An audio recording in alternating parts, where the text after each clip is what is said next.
Welcome back. We've already covered several things in the previous videos. We've got how to make a dragon body, whether it's Western style or Eastern style. We've got how to make dragon arms and dragon legs, depending on what you need. Use whichever technique I just taught. And then we've got the 4 S's of clay, how to make parts of the body and attach them to the body using scoring, slip, sticking, and smoothing. I've still got my body right here, but instead of having a dragon head, I've got a big ball or a lump on top.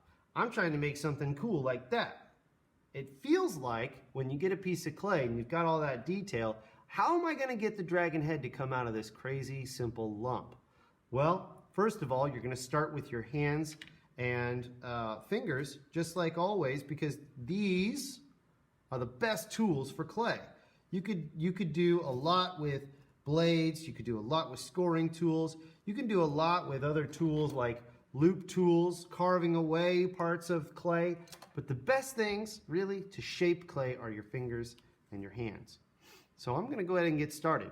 Even though my dragon's head curves out this way and the mouth is open, I'm going to start with this lump. I'm going to actually, because the lump is still kind of soft, it's starting to dry out, I could still change the shape of the clay without it really cracking and breaking on me too much. You see how it's starting to crack right there? This clay is pretty dry.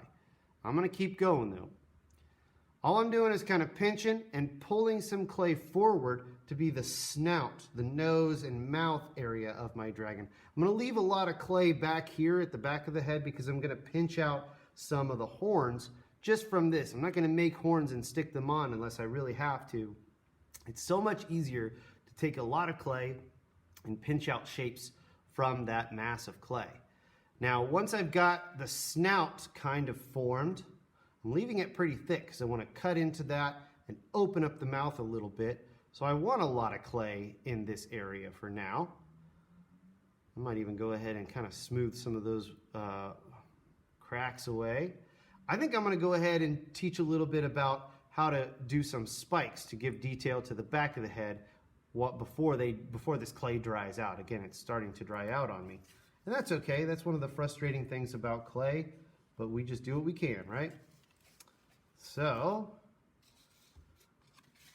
I'm going to try to hold my dragon while I do this closer to the camera so you can kind of see. I'm really just using these 3 fingers, these 2 fingers and this thumb, to get some of the spikes or the back of the head detail. I'm really just going to, like I did for the thumb here on the arm, I'm just going to grab some of that clay, and I'm not going to break it off or pinch it off. I'm going to leave it attached. But I am going to start pinching it around and around so it starts to get longer and skinnier. And because this clay is so dry, I got to be super, super careful because I could easily just accidentally pop that off. Wherever I've got more clay, I can grab and shape and pinch to get horns all over the place. I'm not really worried about fixing these divots for my fingers yet. I just want to get some cool detail in horns and spikes added to my dragon. I'll do one up top here.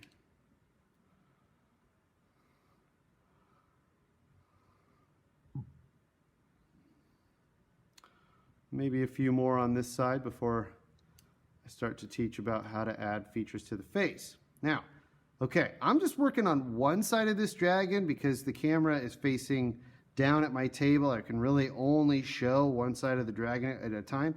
The other side of my dragon is still looking pretty plain. It doesn't have an arm or a leg yet, but obviously if I'm working and focusing, I could take this arm, and I could have already scored and slipped it on there, but I'm really worried about teaching some fundamental skills to you. Once you've got some cool additions at the back of the head, if you're choosing to do that right now, it might help you if you get those horns done first. Some of you might want to do the eyes and the mouth first. It's up to you. I've got some good horns right there. I think that looks pretty cool. It's maybe not as cool as my drawing, but it is good enough for me. So I'm now going to teach how to open up the mouth and add an eye. The eye can be really troubling to some people because sometimes kids just want to, draw an eye on the surface. Well, clay is 3-dimensional. So we're actually going to form an eye socket with an eyeball inside. It's not as hard as it sounds. I know that this is where my mouth is going to be, and since I want that mouth to be open because it is in my drawing, I'm going to come back to this blade tool. It's kind of like a knife on both sides, slender on both sides, and I can even kind of cut into the clay. Now, what I'm going to do is, using one of the blades, is I'm actually going to push that blade down into where the open mouth would need to be. I'm going to push that blade into the clay. It's like he's biting the tool right now, but I'm going to push that blade into the clay far enough, hopefully not damaging my awesome spikes, but far enough where you can kind of see that the mouth is already starting to open. If I need to, I can even use my tool to kind of open the jaw up a little bit more.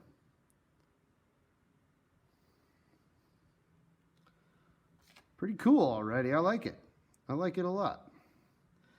Now, if you want to add teeth, there's a couple of different ways you could do teeth.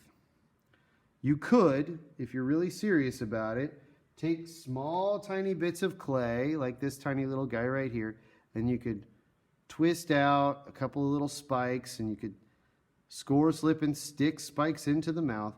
If you just stick clay in there like that, if you don't already know this, the 4 S's are to make sure that clay stays stuck and doesn't fall off.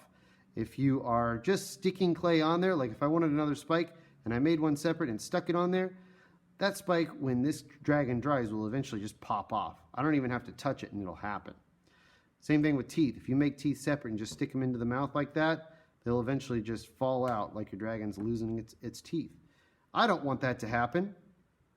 So I can open up the mouth even wider than I need it, so I can get my fingers in there, and I could grab some of this clay, and I could pinch out little tiny teeth, like so. Grab some clay, pinch around and around. There's a couple tiny teeth right there. You could do that to a whole row, or you could even go in with one of these tools, and I'll do a couple teeth on the top. What you could do is you could cut into the surface of the mouth like this, kind of like what we did with the toes, and then in between the two cuts that I just made, that's where I could grab clay, because the tool just kind of helped me get clay out of there, and then I could carefully pinch out some teeth, doing my best not to break off the teeth, because if it breaks off, it's not going to go sticking back in there. But again, I could also just simply use my fingers, as careful as I can, to pinch out some teeth. It doesn't look great, but if I follow that technique and I open the mouth a little bit more, I could make it even more detailed and nice looking. As far as the eyes go, I want my eye socket to be right about here. So if I kind of draw a little line on the surface, that's the top of the eye. This is the bottom of the eye. I could use this same tool to create an eye socket with the eyeball inside. All I need to do is press into the clay along the outline of the eye socket so that the eye socket's actually pushed into the head. But I want to leave the middle area where the eyeball would be. I want to leave that pushing out three-dimensionally. All I'm doing right now is kind of pushing around where the eyeball would be. I'm pushing that clay back into the head. And again, leaving the middle to pop up like an eyeball. Because the eyeball is round, and the eye socket's round, but the eye socket's kind of a hollow scoop out of the skull. And if I'm already done with that eye, I can even use this tool to add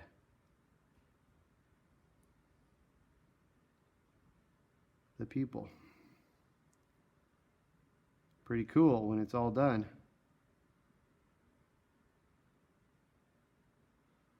Take the time to make your eyes the way that you want. If you don't want eyes to be three-dimensional, feel free to draw them on there. Nobody's going to say that's wrong. For the nose, again, we already used this tool to kind of push into the clay a few times. You can push in right there maybe wiggle it around to make a good looking nostril. If you're adding things like a mustache or spikes on top, again, pinching those out are good. Mustaches, because they're long and skinny, tend to be very brittle, so I would add that absolutely last before the dragon dries. But from here, this should get you started at least for quite a while. The heads also, as I said earlier, can be made separately, but forming it into kind of a triangular shape, because this is, again, you're going to get clay like in big blocks like this. If you're making a dragon head from a single piece, make sure it's appropriately sized, not too big for your dragon's body. And what I would do is I would recommend pinching down one side while leaving the back side tall and thick. Because again, if the back of the head is nice and thick, it's easier attached to the body, and you can pinch out some horns. So this is going to become the back of the head. This is the front of the head. I'm going to do another quick lesson on how to make a head separate from the body. If you make a head separate from the body, it would still need to be scored, slip, stuck, and smooth onto the body at the neck area. I like having a more, it's very triangular. If you see this angle right here, this is the snout where the nose and the mouth will be. And this is the back of the head. Again, if the back of the head's got enough clay, make it interesting, make it look very, very cool or threatening, or if it's got Eastern style dragon horns, more like a deer antler with lots of tines to it. Tines are like the separate pokey parts of an antler. Oh, I'm really proud of this dragon head already. It's even got eyebrows already, and where the snout is down there.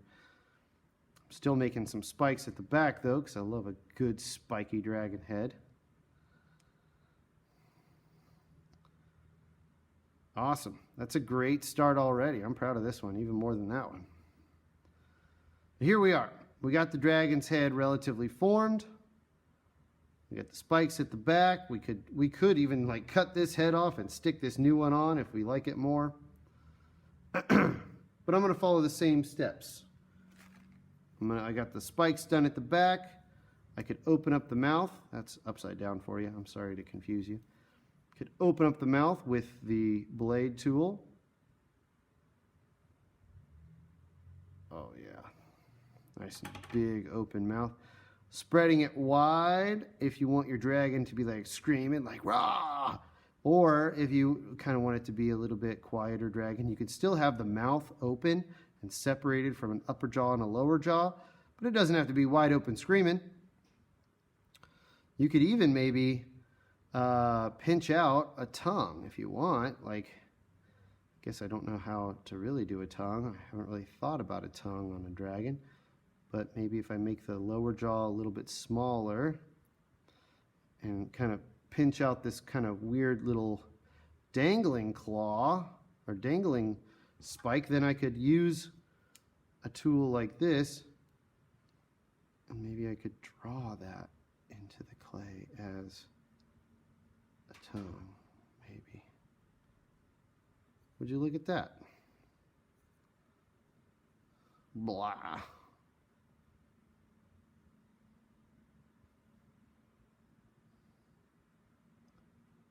It already looks like one. Hey, I'm pretty good. Dragon tongue. Okay. Same thing with the eyes. If you want eyes in their eye sockets, you can push into the clay. Ooh, this dragon's going to be spookier, devious. Leaving the middle popping out three-dimensionally. Use your tool to kind of press the clay in. And then I kind of want it. Yeah, oh, that dragon head looks great. Hope you're enjoying these lessons. Please feel free to leave comments if you've got any suggestions. Oh yeah, don't forget about the nostril. Boop. If you're making a dragon head separate from the body, don't forget the 4 S's. Good luck on all your dragon parts. I'll teach wings in the next video.